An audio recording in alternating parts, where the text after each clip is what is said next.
Hello students, today in this video lecture we will discuss about coordination compounds. Coordination compound BSc second year के inorganic chemistry का chapter है। आज के video lecture के अंदर हम कोऑर्डिनेशन कंपाउंड्स का इंट्रोडक्टरी पार्ट करेंगे और साथ ही साथ हम कोऑर्डिनेशन कंपाउंड्स की जो बेसिक थ्योरी है that is Werner's coordination theory उसको करेंगे। सबसे पहले हम डिस्कस करेंगे कि आपके सिलेबस में कौन कौन से टॉपिक्स गिवन है। तो सबसे पहला जो टॉपिक है आपके सिलेबस में वो है कोऑर्डिनेशन कंपाउंड्स। इसके अंदर हम देखेंगे कि डेफिनेशंस क्या है कोऑर्डिनेशन कंपाउंड की, किन कंपाउंड्स को आप डेफिनेशन कंपाउंड्स कहोगे, एग्जांपल्स हम इसके अंदर देखेंगे और साथ ही साथ हम इसके अंदर कुछ जो टर्मिनोलॉजी यूज होती है उसको करेंगे। उसके बाद आपके पास आता है वर्नर्स कोऑर्डिनेशन थ्योरी। वर्नर्स की जो थ्योरी थी उसको डिस्कस करेंगे, उसके बेसिक पोस्टुलेट्स देखेंगे, उसके जो आपके पास एक्सप्लेनेशंस है वो देखेंगे, एक्सपेरिमेंटल वेरिफिकेशन हम वर्नर्स थ्योरी का देखेंगे। आफ्टर दैट आपके पास आता है effective atomic number concept and chelates and then आपके पास आता है nomenclature of coordination compounds. Naming करेंगे हम कोऑर्डिनेशन कंपाउंड्स की, किस तरह से हम नाम देते हैं कोऑर्डिनेशन कंपाउंड्स को। एंड आफ्टर दैट हम करेंगे कोऑर्डिनेशन कंपाउंड्स के अंदर आइसोमेरिज्म के कंसेप्ट को। और जो लास्ट टॉपिक हम करेंगे वो करेंगे वैलेंस बॉन्ड थ्योरी। तो यदि हम बात करते हैं कि कोऑर्डिनेशन कंपाउंड्स क्या होते हैं तो हम कह सकते हैं कि जो कोऑर्डिनेशन कंपाउंड्स हैं इसके अंदर एक सेंट्रल मेटल एटम होता है और वो एक नंबर ऑफ लिगेंड्स से सराउंडेड होता है। उसके सराउंडिंग में लिगेंड्स होते हैं, उन लिगेंड्स के पास लोन पेयर होते हैं और वो क्या करते हैं, उन लोन पेयर्स को सेंट्रल मेटल एटम को डोनेट करके एक कोऑर्डिनेट बॉन्ड की फॉर्मेशन करते हैं। तो उस तरह के जो कंपाउंड आपके पास बनेंगे तो वो कहलाएंगे coordination compounds. So we can say that coordination compounds represents a special class of compounds in which the central metal atom is surrounded by a number of ions. Or we can say that the compounds which are formed by the donation of electron by the molecule of ligand to the central metal atom or ions, कि कोई भी compound जिसके अंदर ligand जो है वो electrons metal को donate कर देता है तो वो कंपाउंड क्या कहलाता है आपके पास, coordination compound. For example, when we see that green color of nickel chloride react with 6 mole of ammonia, it gives a coordination compounds having formula nickel NH36Cl2, which when dissolved in water give a complex ions NiNH3 for 2 positive plus 2 Cl negative. Similarly, we can take example of AgCl also. AgCl when react with 2 moles of ammonia, it gives a soluble complex that is AgNH32 plus Cl negative. And when it dissolve in water, then it give AgNH32 positive plus Cl negative. उसके बाद आता है double salt. Double salt is also a molecular और we can say addition compound, जो कि हमारे पास 2 या 2 से ज़्यादा सिंपल सोल्ट्स को इक्विमोलर प्रोपोर्शन में यदि आप लेके चलते हो तो उसके जो एक्वस सॉल्यूशन जो बनता है उस सिंपल सोल्ट्स का, उसको इवोपरेट करने के बाद जो क्रिस्टल फॉर्म होके एक नया कंपाउंड बनता है that is the double salt. For example हम लेते हैं मोर सोल्ट, पोटाश, अलम एक्सेट्रा। ठीक है, जैसे हम यदि मोर सोल्ट की प्रिपरेशन देखते हैं then we see that ferrous sulphate and ammonium sulphate react with water to gives ferrous ammonium sulphate, and when this ferrous ammonium sulfate means the more salt when dissolved in water it gives different ions that is Fe2 positive, NH4 positive and SO4 2 negative ions separately. So यहाँ हम देख सकते हैं कि हमने double salt की definitions पढ़ी, coordination compounds की डेफिनेशन पढ़ी। So we can easily differentiate double salt and coordination compounds. So first difference is here that coordination compounds can exist in solid as well as in aqueous state, but जो double salt है वो सिर्फ solid state के अंदर ही exist करता है। तो जो डबल सोल्ट है that can easily ionise when dissolve in water, but जो कोऑर्डिनेशन कंपाउंड जो एक बार फॉर्म हो गया यदि आप उसको एक्वस सॉल्यूशन में डालते हो देन वो आयोनाइज नहीं होगा। यदि हम बॉन्डिंग की बात करें डबल सोल्ट्स के अंदर then they contain ionic bonds and coordination compounds contain ionic as well as coordinate bonding.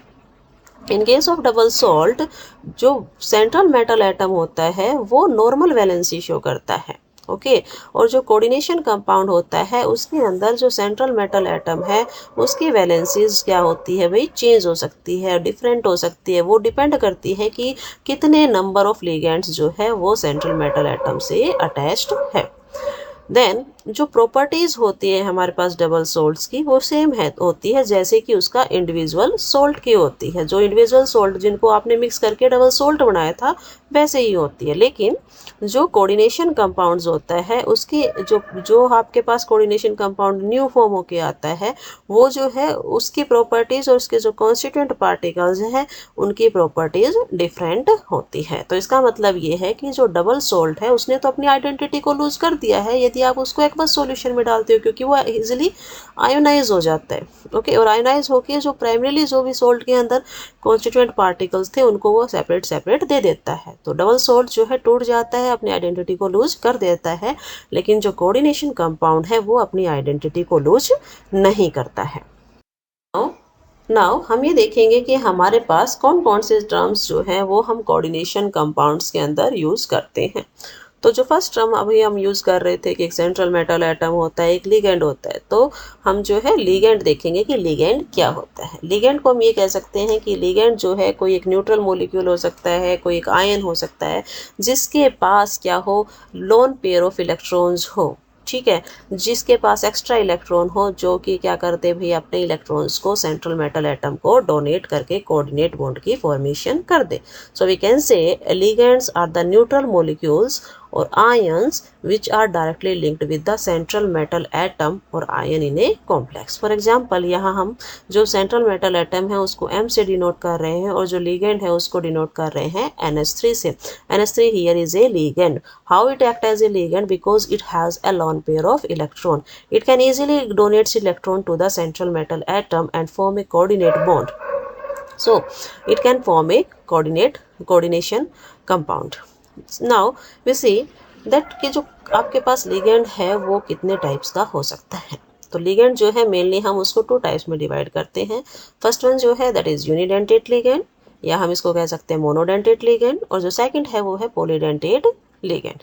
Uni का मतलब और मोनो का मतलब ही क्या होता है आपके पास, सिंगल, मतलब ऐसा लिगेंड जिसके पास एक डोनर एटम हो दैट इज यूनिडेंटेट लिगेंड। और जो पॉलीडेंटेट है इसका मतलब क्या होता है, poly means more than one. So we can say कि किसी भी लिगेंड के पास यदि 2 या 2 से ज़्यादा डोनर एटम है तो वो किसका कहलाएगा आपके पास, polydentate ligand. Okay so we can define unidentate और monodentate ligand as the ligand which coordinate 2 metal atom through only 1 donor atom, and the polydentate ligands which have 2 or more donor atoms and have ability to link with the metal atoms with 2 or more positions.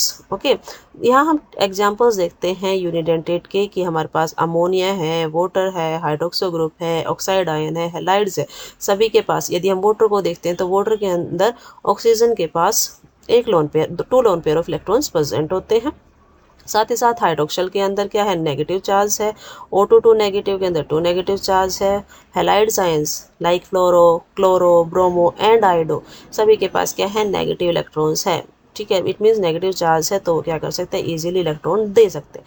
लेकिन ये सभी क्या करते हैं, जब भी electron donate करते हैं तो सिर्फ अपने एक ही एटम से क्या करते हैं, इलेक्ट्रॉन की डोनेशन करते हैं। जैसे वाटर में जो इलेक्ट्रॉन की डोनेशन होती है वो ऑक्सीजन से होती है, हाइड्रोक्सो में होती है ऑक्सीजन से होती है, ऑक्साइड में होती है ऑक्सीजन से होती है, फ्लोरो में फ्लोरीन से, क्लोरीन में क्लोरीन से, ब्रोमीन में ब्रोमीन से, एंड आयोडीन में आयोडीन से। ओके नाउ पॉलीडेंटेट जो लिगेंड है हमने बोला कि इसके अंदर क्या होते हैं, 2 या 2 से ज़्यादा डोनर एटम प्रेजेंट होते हैं। तो इसके अंदर एग्जांपल हम देख सकते हैं इथाइलिन डायमीन का, जिसका फॉर्मूला क्या होता है, NH2 CH2 CH2 NH2। So here हम 2 NH2 ग्रुप देखते हैं। 2 NH2 ग्रुप्स के अंदर 2 नाइट्रोजन एटम्स हैं। दोनों नाइट्रोजन एटम्स के ऊपर एक एक लोन पेयर है, तो ये दोनों के दोनों अब डोनर का काम कर सकता है, ठीक है। तो ये क्या करते हैं, इलेक्ट्रॉन डोनेट करते देते हैं दोनों नाइट्रोजन एटम्स और मेटल के साथ एक रिंग की फॉर्मेशन कर लेते हैं। सेम आपके पास ऑक्जिलेट में होता है। ऑक्सीलेटो जो होता है, ऑक्सीलेटो के अंदर जो फॉर्मूला होता है C double bond O negative and C double bond O O negative. Here जो दो ऑक्सीजन एटम्स हैं उनके पास नेगेटिव चार्ज है, वो इजीली इलेक्ट्रॉन डोनेट कर सकते हैं सेंट्रल मेटल एटम को और क्या कर सकते हैं भाई 5 मेंबर रिंग की फॉर्मेशन कर देते हैं। तो ये भी क्या करते हैं भाई, दो या दो से ज़्यादा डोनर एटम्स के थ्रू जो है वो इलेक्ट्रॉन की डोनेशन करते हैं। नेक्स्ट टर्म जो है वो है coordination sphere and counter ions. जैसा कि नाम ही दिखा रहा है हमारे पास कोऑर्डिनेशन स्फीयर। स्फीयर क्या होता है, एक स्क्वायर ब्रैकेट टाइप में होता है। तो हम बोलते हैं कि एक ऐसा स्फीयर जिसके अंदर सेंट्रल मेटल एटम और लिगेंड एक दूसरे से डायरेक्टली लिंक्ड होते हैं, वो क्या कहलाता है, कोऑर्डिनेशन स्फीयर। तो हम कह सकते हैं द सेंट्रल मेटल एटम और ion and the ligand that are directly attached to it are enclosed in a square bracket together constitute a coordination sphere। Okay और जो सेकंड टर्म है दैट इज काउंटर आयन, जो भी sphere के बाहर जो ions present होगा वो क्या कहलाएगा आपके पास, काउंटर आयन। हम बोल सकते हैं the ion present outside the sphere are called counter ion. For example यदि हम ये एग्जांपल लेते हैं K4FeCN6, ठीक है, तो इस केस के अंदर जो स्क्वायर ब्रैकेट के अंदर जो भी है that is central metal atom iron and ligand क्या है आपके पास, साइनाइड। तो ये दोनों एक दूसरे से डायरेक्टली लिंक्ड है और किस में ब्रैकेटेड है, ये दोनों के दोनों एक इंक्लोज्ड है स्क्वायर ब्रैकेट के अंदर। तो ये जो स्क्वायर ब्रैकेट है उसको हम क्या बोलेंगे, कोऑर्डिनेशन स्फीयर। एंड जो K4 है जब इसको आयोनाइज करेंगे तो ये 4K पॉजिटिव में ब्रेक होगा, तो जो 4K पॉजिटिव रहेगा that will act as a counter ion. उसके बाद जो टर्म आती है कि हम ऑक्सीडेशन नंबर या oxidation state central metal atom की कैसे फाइंड आउट करते हैं, क्या होती है oxidation state central metal atom की। तो एज इट इज़ कि जो नाम है वो सजेस्ट कर रहा है कि ये जो वर्ड है ऑक्सीडेशन स्टेट किससे रिलेट करना है, सेंट्रल मेटल एटम से। मतलब कि जो चार्ज सेंट्रल मेटल एटम ने कैरी किया हुआ है उसके ऊपर जो चार्ज है वो क्या कहलाता है आपके पास, oxidation state of central metal atom की। ठीक है, जैसे हमारे पास यहाँ एग्जाम्पल है कॉपर NH3 4 2 पॉजिटिव। ओके, तो हमने देखा कि पूरे जो आपके पास स्फीयर के बाहर पूरे जो आपके पास कोऑर्डिनेशन स्फीयर है उसके ऊपर 2 पॉजिटिव चार्ज लगा हुआ है। इसका मतलब ये जो 2 पॉजिटिव चार्ज है ये पूरे कॉम्प्लेक्स का चार्ज है। हमें किसका निकालना है, हमें इसको ऊपर मेटल का निकालना है। तो हम क्या करेंगे, जिस भी मेटल का हमें ऑक्सीडेशन स्टेट निकालना है उसको हम क्या मानेंगे, x। उसका हमें नहीं पता है तो हमने इसको लिखा x। ओके, देन हमने किसका चार्ज लिखना है, यहाँ जो स्फीयर के अंदर है वो है लिगेंड। लिगेंड कौन है, अमोनिया। कितने लिगेंड प्रेजेंट है, 4। अब हम देखेंगे कि लिगेंड के ऊपर चार्ज कैसा है। ठीक है, whether it is positively negatively और न्यूट्रल। तो जो अमोनिया होता है वो क्या होता है, न्यूट्रल होता है, तो क्या आ जाएगा 0। ओके, ओवरऑल कॉम्प्लेक्स के ऊपर जो चार्ज है उसको हम क्या लिखेंगे, इज इक्वल टू भी लिखेंगे। तो x + 4 × 0 इज इक्वल टू 2। तो हम क्या बोलते हैं, x + 4 × 0 is equal to 0 is equal to +2। तो आपके पास जो ओवरऑल चार्ज आता है कॉपर के ऊपर दैट इज +2। सेम एग्जाम्पल हम देख सकते हैं PT NH3 2Cl2। ओके, तो यहाँ हमें किसका निकालना है, सेंट्रल मेटल एटम प्लेटिनियम का जो है ऑक्सीडेशन स्टेट फाइंड आउट करना है। तो हमने उसको लिखा x। ओके, देन हमने किसका लिखना है, 2 अमोनिया मोलिक्यूल्स लगे हुए हैं तो हमने 2 लिखा। अमोनिया के ऊपर चार्ज जो होता है वो 0 होता है। देन आपने किसका देखना है, Cl2 is here also a ligand ना, it is enclosed in the square bracket, that's why we will write down that chlorine. 2 chlorine atoms हैं तो 2, एंड क्लोरीन के ऊपर जो चार्ज होता है वो क्या होता है, -1 Cl नेगेटिव। तो हम यहाँ पे जो क्लोरीन का चार्ज लिखते हैं -1। ओवरऑल चार्ज कॉम्प्लेक्स के ऊपर कुछ नहीं है तो हमने क्या लिखा, is equal to 0। Solve out करके हमने क्या देखा है, x प्लस में 2 × 0 0 माइनस क्या हो जाएगा, 2 × -1 -2 इज इक्वल टू 0। तो हम क्या बोलेंगे, x इज इक्वल टू +2। तो हमारे पास यहाँ कॉपर के ऊपर चार्ज आया +2, प्लेटिनियम के ऊपर चार्ज जो आया वो +2 है। तो कॉपर ने कितना चार्ज कैरी किया हुआ है, प्लेटिनियम ने कितना चार्ज कैरी किया हुआ है, वो क्या कहलाएगा, oxidation state of copper and oxidation state of platinum. Now second topic जो आपके सिलेबस का है वो क्या है आपके पास, वर्नर्स कोऑर्डिनेशन थ्योरी। ठीक है, यह हम कह सकते हैं Werner's theory of coordination compounds. तो वर्नर्स जो है वो एक साइंटिस्ट था जिसका नाम था पूरा एल्फ्रेड वर्नर, एंड ये पहला साइंटिस्ट था, he was the first scientist who explain the bonding in coordination compounds. ये पता चला कि कोऑर्डिनेशन कंपाउंड्स की बॉन्डिंग फॉर्मेशन कैसे होती है। हमने कहा सेंट्रल मेटल एटम को लिगेंड जो है इलेक्ट्रॉन डोनेट करके सेंट्रल मेटल एटम को कोऑर्डिनेट बॉन्ड की फॉर्मेशन करता है। तो जो बॉन्डिंग है वो किस टाइप की होती है, ठीक है, बॉन्डिंग का बिहेवियर कैसा है, तो जो एक्सप्लेनेशन किया बॉन्डिंग का वो किया आपके पास एल्फ्रेड वर्नर ने 1893 के अंदर, and he was awarded Nobel Prize for this in chemistry in 1913। तो इसके अंदर हम देखेंगे कि वर्नर्स ने क्या पोस्टुलेट्स दिए थे, बेसिक पोस्टुलेट्स क्या थे कोऑर्डिनेशन कंपाउंड थ्योरी के, वर्नर्स कोऑर्डिनेशन थ्योरी के। तो फर्स्ट जो पोस्टुलेट था वो क्या था हमारे पास कि every metal exhibit two type of valency. हर एक मेटल के पास दो तरह की वैलेंसीज होती है, टू टाइप्स की वैलेंसीज होती है, और उन वैलेंसीज को क्या बोला जाता है, एक को प्राइमरी वैलेंसी और दूसरी को बोला जाता है सेकेंडरी वैलेंसी। प्राइमरी वैलेंसी जो है दैट इज आयोनाइजेबल, वो आयोनाइज हो जाती है, और जो सेकेंडरी वैलेंसी है वो आयोनाइज नहीं होती है। ओके, जो प्राइमरी वैलेंसी है वो आपको बताएगी कि आपके एटम की ऑक्सीडेशन स्टेट क्या है, और जो सेकेंडरी वैलेंसी है वो आपको बताती है कि कोऑर्डिनेशन नंबर क्या है सेंट्रल मेटल एटम का। ओके, यदि हम यहाँ एग्जांपल देखते हैं जिसके अंदर क्या है, क्रोमियम है, क्रोमियम के सराउंडिंग में 6 अमोनिया मोलिक्यूल्स यहाँ लगे हुए हैं।